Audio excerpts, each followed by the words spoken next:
Food. It is essential to us all.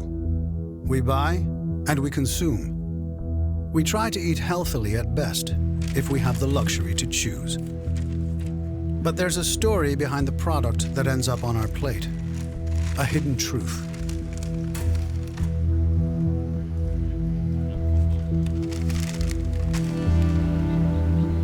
Meet Meiny Prins. She is not a politician. She is not an activist. She is a businesswoman. A woman who gradually developed an insight based on information that came to her during meetings with entrepreneurs and professionals in the fresh food industry all over the world.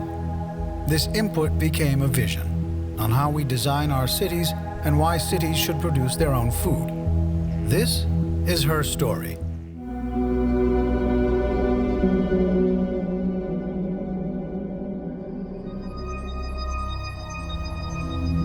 Mijn wereld en mijn reizen en mijn bezoeken bij klanten en de gesprekken die je hebt en de worstelingen die je ziet en de problemen waar mensen tegenaan lopen en weten dat je daar al gewoon oplossingen voor hebt, dat was wel echt een stukje frustratie wat omgezet werd in een enorme gedrevenheid, omdat je weet dat het er is.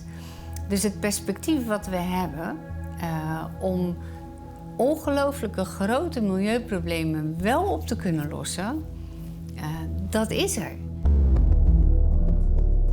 The global infrastructure of how we grow, distribute and consume food today has a huge impact on our environment and our health.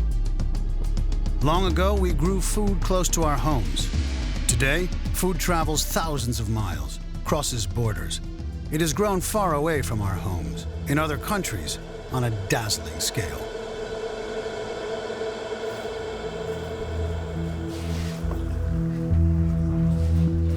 We pushed our farmers away to build houses, shopping malls, hospitals, highways, schools. Our cities become larger and larger.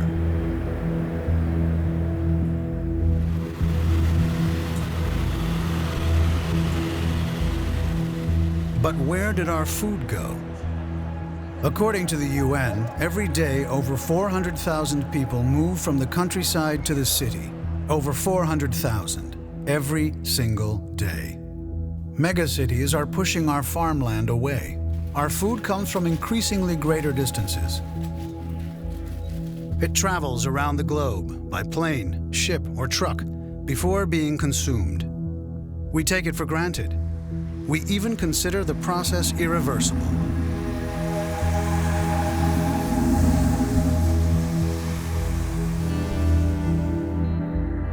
Meiny tries to find the connection between the way we produce our food today and the problems we're facing, like climate change, pollution, food and water waste, lack of healthy food, hunger, and obesity.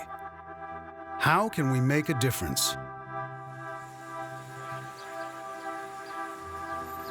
According to Meiny, changing the way we design our cities and our food production can play a big role in solving many of these problems. A vision she now shares around the globe. Het probleem is al groot genoeg. Dus laten we nou proberen om dat probleem wat dichter bij de mensen te brengen. En wat staat er nou dichter bij de mensen dan gewoon voedsel? Dus je dagelijks eten wat je hebt. En hoe mooi zou het zijn als we dat ook weer dicht bij diezelfde mensen brengen. En dat kan vanuit de verantwoordelijkheid van die stad vandaan. Dus in plaats van dat de stad constant eigenlijk die green belt wegduwt, dus daar waar voedsel werd geproduceerd voor de stad, drukt diezelfde stad dat maar weg met haar groei.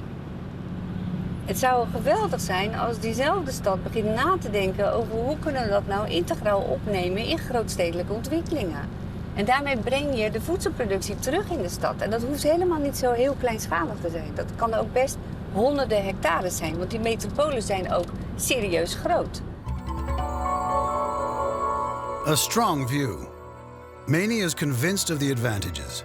She called this vision the Sustainable Urban Delta. But how did she develop this approach?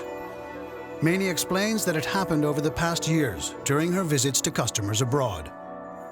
Mijn visie over deze Sustainable Urban Delta is eigenlijk ontstaan door al mijn reizen. En het aanvliegen op die enorme grote steden. heeft zo'n enorme impact gemaakt op mijn beleving van wat is nou een metropool en hoe groot is dat eigenlijk? Het gevoel dat je een uur lang over alleen maar gebouwde omgeving vliegt. Dat je er voor je gevoel geen eind aankomt en je alleen maar die lichtjes ziet van al die woningen en die gebouwen zo dicht bij elkaar. En wat de enorme uitdagingen zijn van die grote steden om dat allemaal maar te faciliteren. Hoe organiseer je dit? Dat is enorm. En dat die uitdagingen groot zijn, dat zie je dus ook in al die steden. Dus tijdens mijn bezoeken bij klanten of als je door die steden heen beweegt en ik ben bij mijn collega's die op internationale kantoren zitten, dan ervaar je zo'n stad. En je ervaart wat het is om ongelooflijk veel smog in te ademen vanwege alle vervuiling. En je weet wat het is als je een hotelkamer inkomt en het stinkt daar naar het riool. Maar hoe moeten die mensen dat allemaal ervaren? En op het moment dat je boven al die steden vliegt, op een gegeven moment ging ik op zoek naar de stukken groen om die grootstedelijke gebieden heen. Van waar is het omland gebleven? En je gaat het ook echt zien.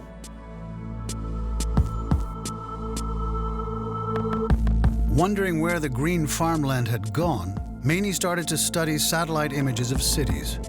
She collected data about greenbelts. Her conclusion was, they are diminishing at an increasing rate. Try to comprehend these NASA pictures. Shanghai, the way it has expanded over the last 20 years, engulfing the farmland around it, with large areas becoming concrete.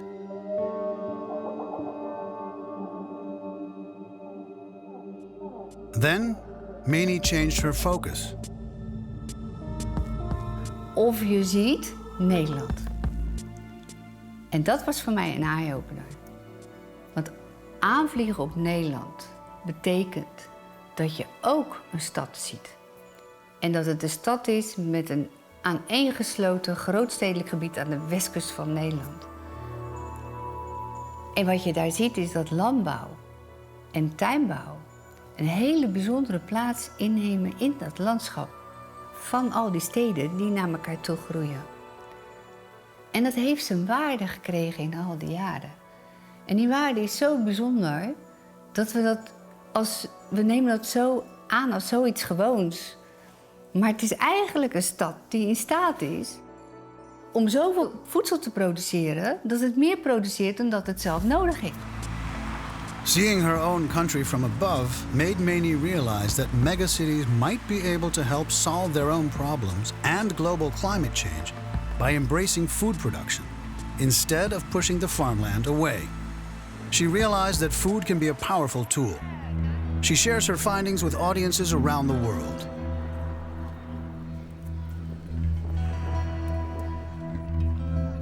Meiny is a guest speaker at the majestic New South Wales Parliament building in Sydney, Australia. Her audience is a combination of investors, business leaders, and politicians. Her speech takes off by summing up the latest technological innovations in food production. But then there is a twist in the plot. Meiny starts emphasizing the consequences of our food production on climate change, pollution, food and water waste, lack of healthy food, hunger, and obesity. This is not what her audience expected. Sydney, Washington, Rotterdam, Ho Chi Minh City. Wherever Meiny goes, she asks her audience, what can we do to counter these compelling issues?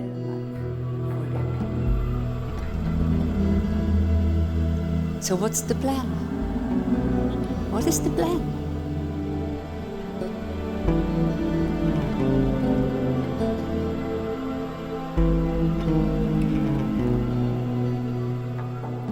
Many of our environmental problems are caused by the way we do food production today. Then she sums up the solutions of the sustainable urban delta. Food produced differently, close to where people live, integrated within rapidly growing cities. By 2050, 70% of the world's population will live in cities. And all those people need clean air and they need safety. And clean water, of course, and also sufficient food. The unprecedented growth of our metropolises might be a threat at first sight, but can also be seen as a window of opportunity. It will be the century of the cities. The cities are becoming the policy makers of the future. Cities can solve many of our environmental problems. Food production is pushed further and further away from the consumer. But it's not only due to the growing city. Many farmers are no longer able to survive in the countryside around the city and move to urban areas themselves for a better life. Die greenbelts die verdwijnen. Het houdt op te bestaan. Waarom? Die steden rukken op en die steden drukken die greenbelts weg. De boeren die tot nu toe nog actief waren in die greenbelts, die zien geen toekomst meer. Die hebben geen perspectief meer. Dus dat verdwijnt. De meeste boeren die nu in die greenbelts nog actief zijn, of je het nou over Sao Paulo hebt of je hebt het over Beijing. Maar kijk eens naar de leeftijd van die mensen. Ik bedoel, ze zijn 65 jaar, 70 jaar, zoals in Japan. Dus het verdwijnt, het houdt op. En dan heb je nog een veel grotere impact daarbovenop. En dat zijn die enorme klimaatveranderingen. Onderschat. Maar de klimaatimpact op de manier waarop we voedsel produceren vandaag, wat allemaal steeds grootschaliger moet en steeds meer centraal is in bepaalde gebieden die ineens geconfronteerd worden met serieuze klimaatveranderingen, dat raakt jou en mij. Mensen zien dat niet.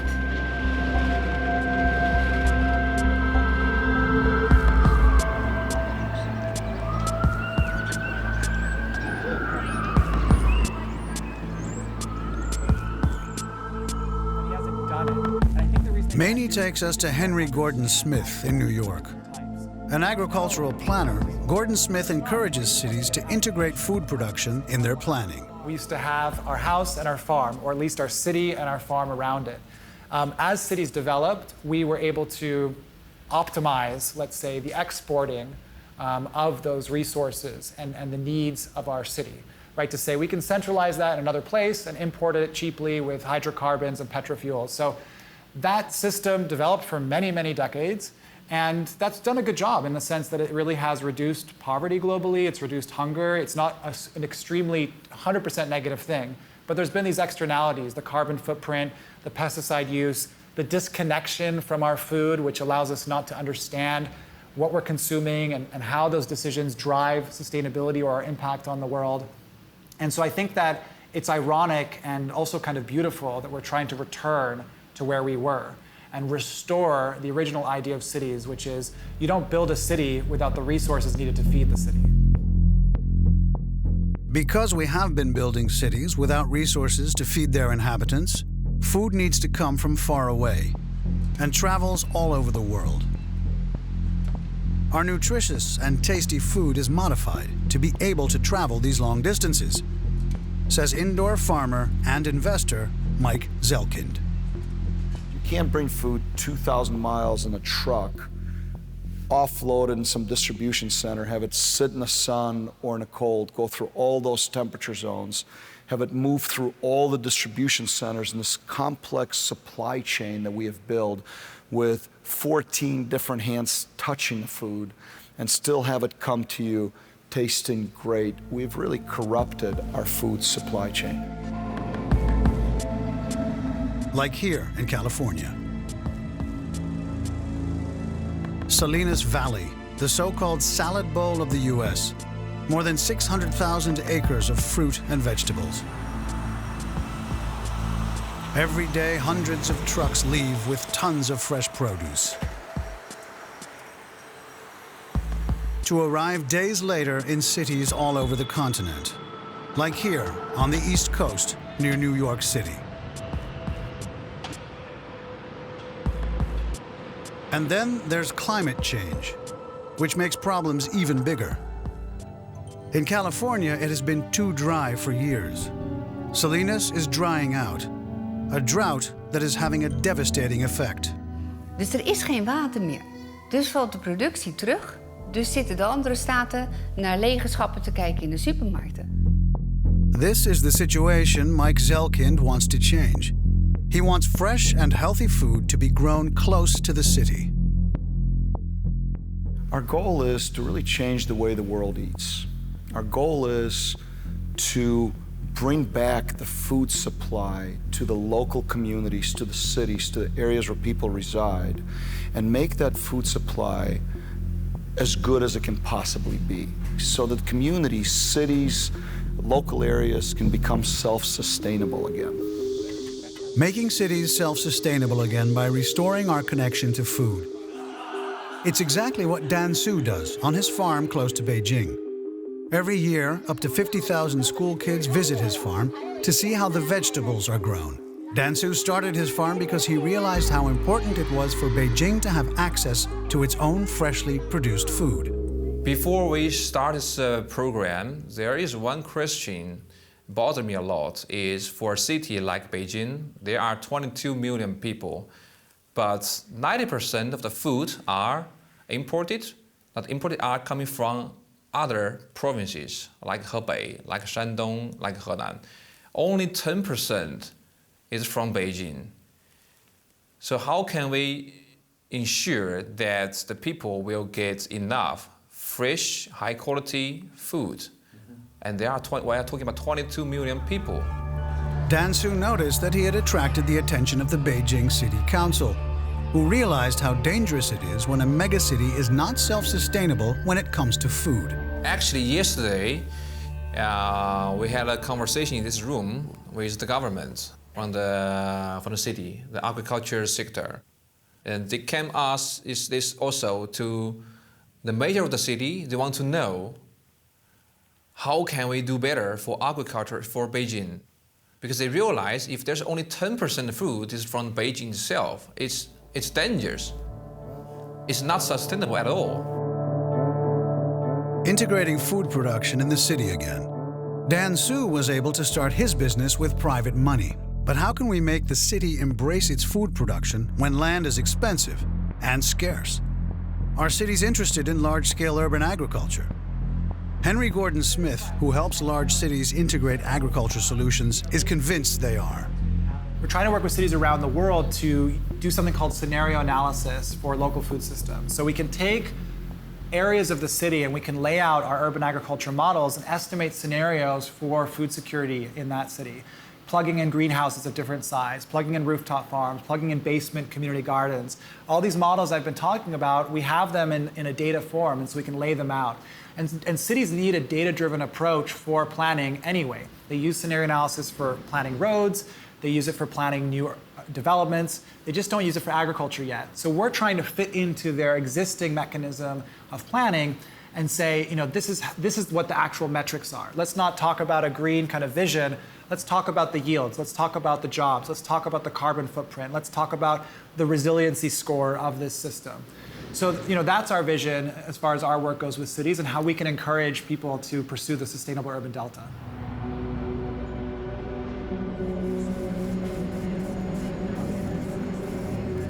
But there is another factor that plays a crucial role. Worldwide, governments continue to subsidize their traditional industries, the fossil fuel and agricultural sectors, with astronomical amounts of money.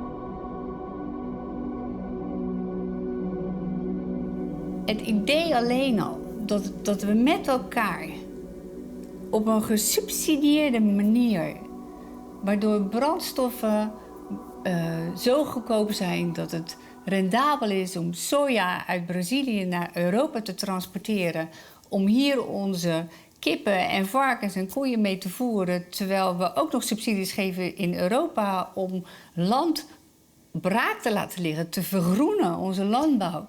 Terwijl natuurlijk met diezelfde subsidiestromen we zouden kunnen stimuleren dat je andere vormen van veevoer gewoon hier in Europa kan produceren. Dat is waanzin. We helpen voor $5300 miljard per jaar de fossiele industrie aan betere winsten, terwijl dat echt funest is voor het klimaat op deze aarde en datzelfde klimaat ervoor zorgt dat onze eigen voedselproductie in gevaar komt, Waardoor als wij op deze manier doorgaan, miljarden mensen honger hebben tegen 2050. Wie heeft dit bedacht? And the consequences of moving all this food around is that much of it is wasted. In the US, for instance, research shows that 40% of the food grown on US soil is lost.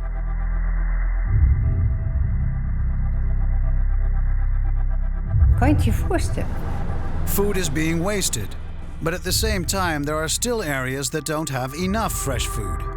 In these food deserts, people have very little access to fruit and vegetables. Like here in Anacostia, a neighborhood in Washington, D.C. Food deserts are a worldwide phenomenon. The poorer the neighborhood, the less access to fresh produce. Kafini, a local resident, takes us to the only supermarket in the area serving a community of 60,000 people. In the United States, there are cities where 25% of the population lives in food deserts. Their residents eat fast food most of the time. Daria Shakan is an internist in Camden, a town near Philadelphia. To her astonishment, she observes that people in Camden do not eat vegetables. They're not available. The physical consequences are obvious. So in children, we see failure to thrive or malnutrition because a small child who eats a diet that is mostly simple carbohydrates isn't getting the protein they need to grow. So a lot of my small children are really underweight and struggle to gain weight. And then as they get a little older, once they get a little bit more protein, then they're eating foods that are packed with fats and simple sugars, and then they often become obese. And then my adult population, if you want me to go into that, I can, but hypertension, diabetes, heart disease, and actually increasingly in children I'm seeing type 2 diabetes, elevated blood pressures, high cholesterol. We hebben op dit moment wordt er voldoende voedsel geproduceerd in de wereld om 1,5 keer het aantal mensen te voeden wat er op dit moment leeft op aarde. Dat betekent dat we genoeg voedsel hebben voor meer dan 10 miljard mensen. Dus het probleem is niet dat het voedsel er niet is. Het grote probleem is de ongelooflijke inefficiënte manier waarop dat voedsel wordt geproduceerd. En vervolgens wordt getransporteerd via vrachtwagens, schepen, vliegtuigen naar andere plekken in de wereld. Het grote probleem is de voedselverspilling. This can be changed if cities take the lead in stimulating local food production. Food is produced further away from consumers than ever before, grown in endless monoculture farms, which makes it difficult for farmers to survive. Like here in Western Australia. Ben Cole is an environmental engineer and farmer. He witnesses how this part of the world is deteriorating. Large-scale farming is really focused predominantly on monocultures. So it's really about planting one crop and then replacing it with another crop the next year and doing that year on, year out. So an example might be wheat and then canola, wheat and then canola, wheat and then canola. With that, you get real challenges around your soil fertility because you're using the same crops year in, year out. And of course the pests, both in the soil but above ground and the weeds, they get to really know the chemicals that you're using. So it's really quite a sort of a spiral down. It's very high salinity encroaching, the overall global context of climate change, and financially, farming isn't as viable as it used to be. Farmers need to buy their neighbour's farm and their neighbour's neighbour's neighbour's farm. Effectively, the mantra is go to scale or leave, get out. This vicious circle can be stopped. Cities should take the lead in that process. This way, circularity would be one step closer.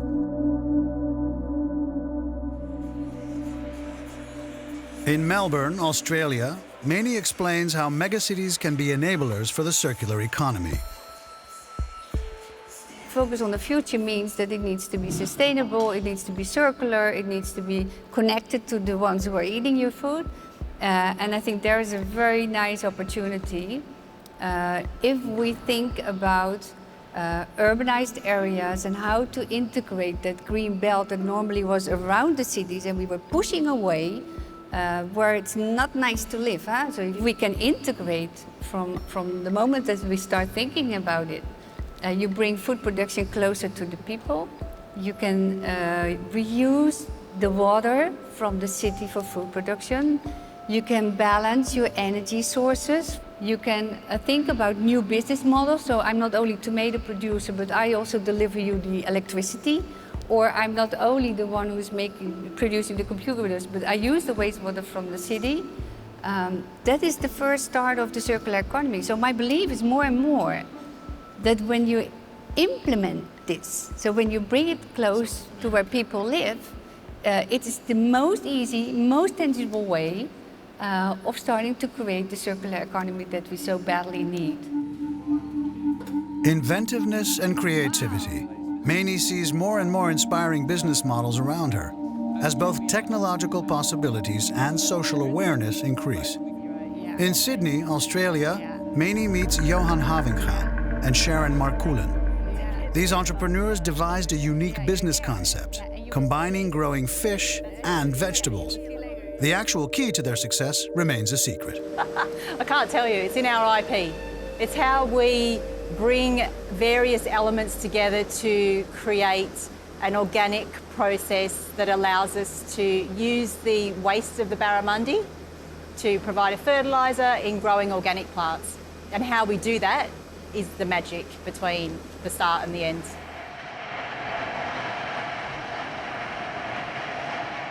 Creating smart relationships between growers and consumers.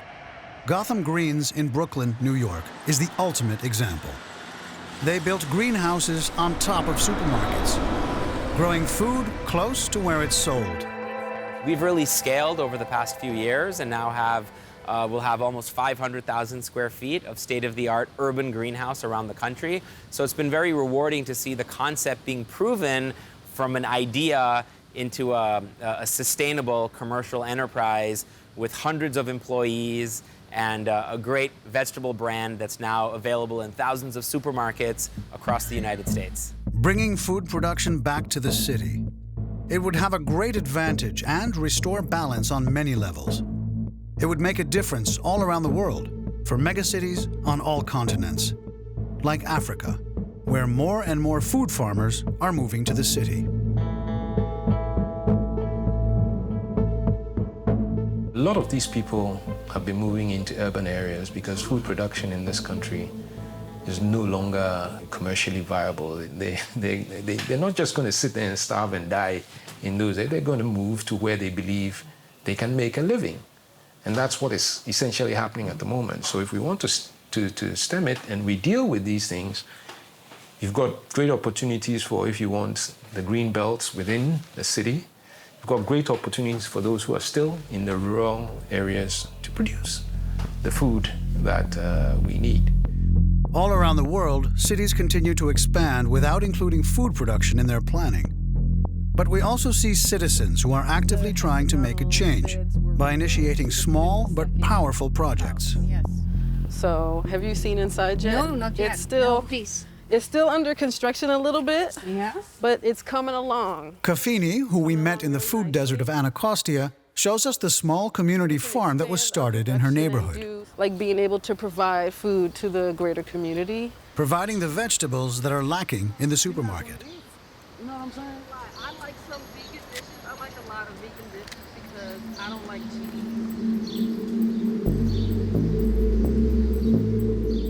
In Australia, we see a hopeful initiative of money moving in a different direction. Environmental engineer Ben Cole managed to find investors, allowing him to take his collective of organic farmers to the stock market. This photo was taken 6th of July, a very happy day for me and Wide Open Agriculture, when we formally listed on the Australian Stock Exchange. So I like to think it sort of sets a pathway for other companies, other young companies that are interested in listing, to say, oh, we don't have to only talk about money. Obviously, money is very important. Financial success is a very important measure of productivity. But what about all those other things that give us our social license to operate, our impact on communities and farmland? Martin Gramco in California found a smart way to fight the local shortage of water. What you can see in this graph here, that all night long, this red line is showing very little water need. The plant is slowly drying out. This is the green line telling us how much water is available to the plant. And then it starts to wake up, and you can see it start to use water. That's the red line. This is how much it's actually using. This approach allows Gramco to achieve the maximum yield. By purifying wastewater from the city and adding the necessary nutrients, he manages to water his plants in this dry area. You can see there we have 2 large tanks. Ja? And then we have these 4 smaller tanks. We blend about 10 parts of the recycled water to 1 part of groundwater. Wauw. Into each one of these tanks. Each one has its own blending station, and while we're doing that, we're adding our organic feed, and then it stops. Local initiatives, large and small, are popping up in more and more cities. Detroit is a unique story, a beautiful initiative.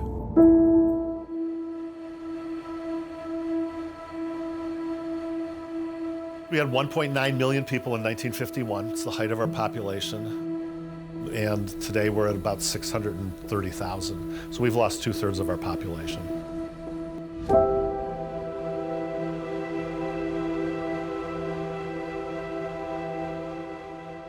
If agriculture is going to be successful going into the future, you need bodies to staff the greenhouses. So why not bring the growing to the bodies as opposed to the bodies to the growing? Detroit. Once thousands worked in its 52 car factories. Now only 2 factories remain. But the city is not dead yet. Grassroots efforts are being made to shift from steel and rubber to soil and seeds. So we are where ground zero. So this is where our first greenhouse is going to go. It's going to cover 2 acres of land. It's going to go from the alley over there to the street that way. And it's going to go from the street behind me to the street that's on the other side of this building that's not torn down. Recovery Park aims at producing all kinds of vegetables for the neighborhood on a large scale. Gary has big ambitions. The tech of Greenhouse Future is being beta tested. This is a beta project for us. It's a test on growing leafy greens in a hydroponic pond. When we take this pond and we transfer the technology under a glass greenhouse, and Mother Nature's bringing in free sun, our product will become very, very financially viable. Gary aims at using the workforce available in the neighborhood. Veterans, people recovering from addictions, and former prisoners are all welcome to apply at Recovery Park. My name is Tony Taylor. I work for Recovery Park Farms as an associate. I've been working here for a little over a year. I came out of prison after 33 years, and Recovery Park was the first job offer that I had, coming out of prison, and they have been very, very supportive. Got the job, I got my own apartment, car, I'm about to get married, so it's been pretty smooth, and Recovery Park has helped that a lot because I'm here and I'm doing this work, and I know that this is a place that, I'm needed, to see something begin to grow, and then at the end, you actually see the end product of something that you help produce. It's fulfilling. I call it an agri-hood. So it's a neighborhood all based on agriculture.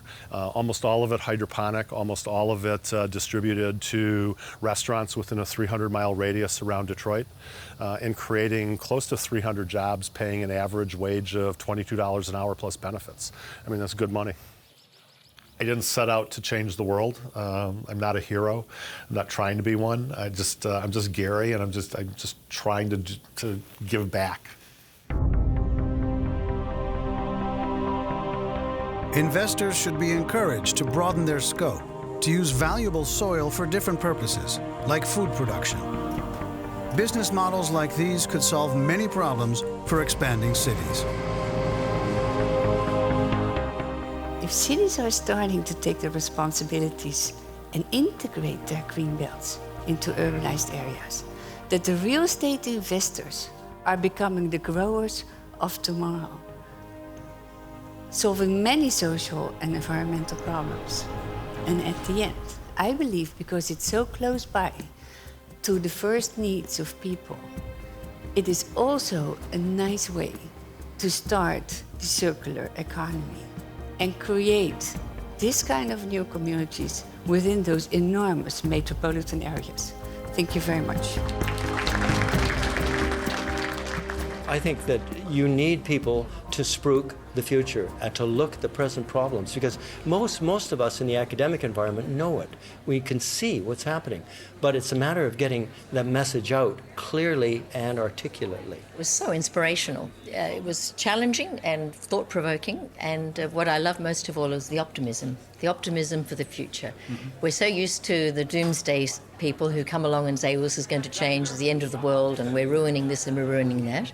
But as Meiny quite correctly pointed out, that there's so much opportunity there, and we are an intelligent race, and therefore we can solve problems. And that's what I took away from the talk today, is that as long as we are smart and then we incorporate it, we can take power and do things ourselves.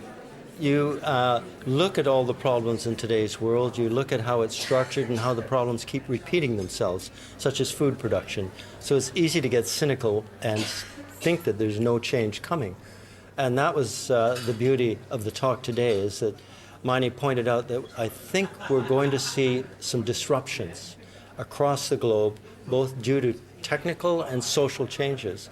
So that feeds you with a bit of optimism, thinking about that there will be disruptions.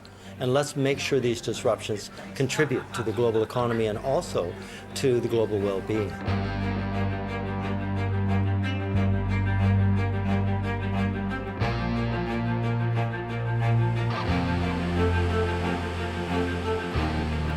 Washington, New York, Beijing, Sydney. All around the world, we see inspiring examples of initiatives that are creating sustainable urban deltas. Meiny hopes more and more cities will reconsider the integration of food production in order to create a more sustainable future for our megacities. And meanwhile, slowly but surely, pioneers around the world are creating a global movement. Waar zien we die voorbeelden waar dit gewoon aan het gebeuren is? Dat die steden wel die verantwoordelijkheid naar zich toe aan het trekken zijn. Dat ze ruimte aan het creëren zijn voor voedselproductie in de stad. Dat ze ondernemerschap helpen stimuleren. Dat je kan zien dat er nieuwe sociale coherentie ontstaat. Dat ook de arme wijken in de steden weer een nieuw perspectief krijgen, omdat ze dit soort initiatieven mogen oppakken. Dat mensen mogen leren van elkaar. Dat er nieuwe initiatieven ontstaan waarbij zelfs wordt gekeken naar hoe kunnen we die circulaire economie rondom voedselproductie beginnen. Hoe kunnen we afvalwater uit de stad hergebruiken voor voedselproductie? Of kan ik tomatentelen maar ook energie leveren aan de woonwijken in de buurt? En de stad die beseft dat zij zelf voedsel zal moeten produceren voor de mensen in die stad. Op een duurzame manier.